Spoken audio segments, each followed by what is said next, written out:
if we are to recall how Jesus called his disciples, before he called them, Jesus immersed himself in a personal or maybe long hours of prayer before his Father.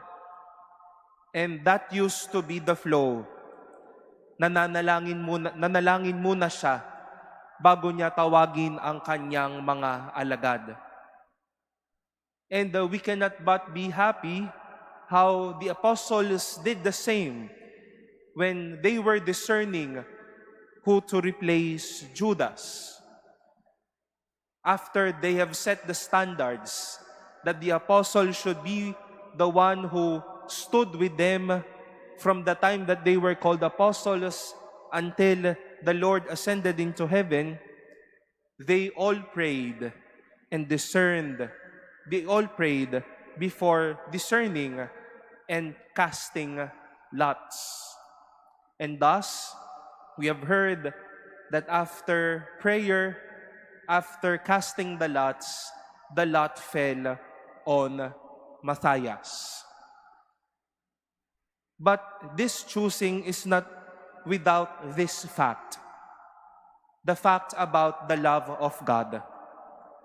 At ayan po ang nagpapa-espesyal sa bawat pinili ng Diyos. Tayo pong lahat na pinili ng Diyos. Dahil pinili tayo mula sa Diyos at mula sa pag-ibig ng Diyos. We've been prayed for and loved for. And this celebration today, my dear brothers and sisters, is an inspiration to us to base our discernment, our life's choices, our many selections that we will do in prayer and in love. Baka lang mahal natin, pero hindi naman pala kalooban ng Diyos. Maganda sana at inspirasyon po natin ang mga alagad na sa pagpili, oo, mahal natin, pero tinitignan din natin kung ipinagdadasal din ba natin at kalooban din ba ng Diyos para sa atin. Napakahalaga po na hindi lang bugso ng damdamin ang ginagawa sa desisyon. Bugso din sana ito ng pag-ibig ng Diyos. And we cannot but take away how will this be true in our lives.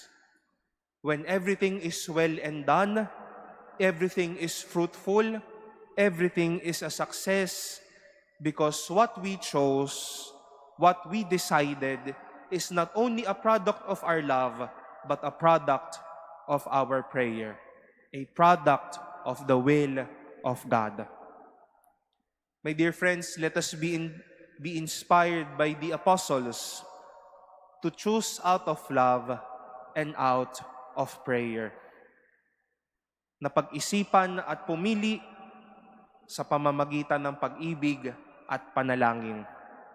Then let us all see its fruits, the joy that it bears, and most especially, the blessings it wishes to share with us.